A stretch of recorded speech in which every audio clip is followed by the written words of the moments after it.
নমস্কার বন্ধুরা, প্রাইমারি নিয়োগ সংক্রান্ত এবং আমাদের রাজ্য জুড়ে যে সমস্ত চাকরির ক্ষেত্রে আগামী দিনে নিয়োগ হতে চলেছে সমস্ত বিষয়ের উপর যে একটা কাল এসে দাঁড়িয়েছে সেটা হচ্ছে ওবিসি মামলা।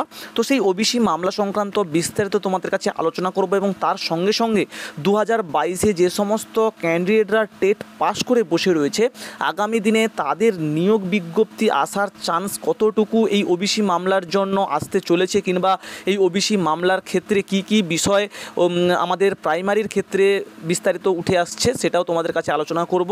আগামী দিনে যদি এই ওবিসি মামলাটি মিটে যায় তাহলে আদৌ কি আমাদের চাকরির যে কোনো সম্ভাবনা রয়েছে কিনা, কিংবা 2022 টেট পাসদের নিয়োগের কোনো আপডেট থাকছে কিনা বিস্তারিত তোমাদের কাছে আলোচনা করব। তো অবশ্যই তোমরা পুরো ভিডিওটা দেখো, আর যে সমস্ত ক্যান্ডিডেটরা টেট পাস করে বসে রয়েছে তোমরা অবশ্যই করে ভিডিওটা দেখবে, ঠিক আছে?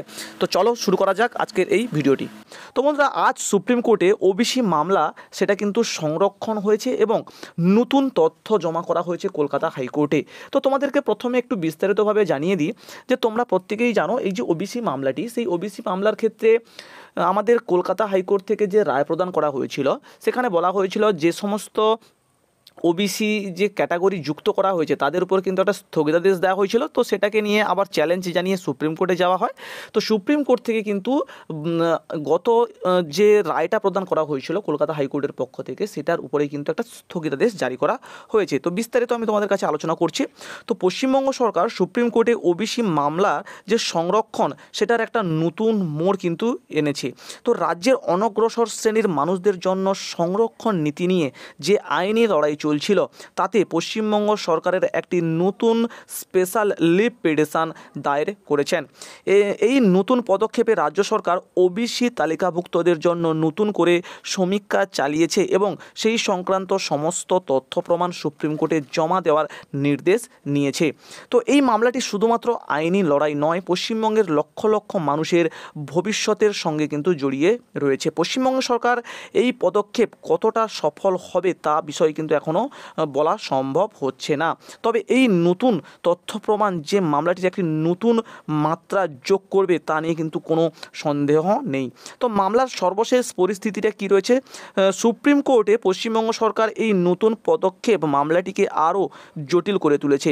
তো রাজ্যের বিভিন্ন অনগ্রসর উপজাতিদের ওবিসি তালিকাভুক্ত করার জন্য রাজ্য সরকার একটি নতুন সমীক্ষা চালিয়েছে। এই সমীক্ষায় ফলাফল এবং এই সম্পর্কিত তথ্য প্রমাণ মামলার একটি গুরুত্বপূর্ণ ভূমিকা পালন করেছে। তো এসএলপিতে কি রয়েছে? পশ্চিমবঙ্গ সরকার 34/06/2025 ডায়েরি নম্বর সহ একটি নতুন লিভ পিটিশন দায়ের করেছে, যা 28 জুলাই 2025 তারিখে শুনানির জন্য তালিকাভুক্ত হয়েছে। তো এই মামলাটি যে শিরোনাম রয়েছে সেটা হচ্ছে the state of West Bengal versus Amal Chandra Das.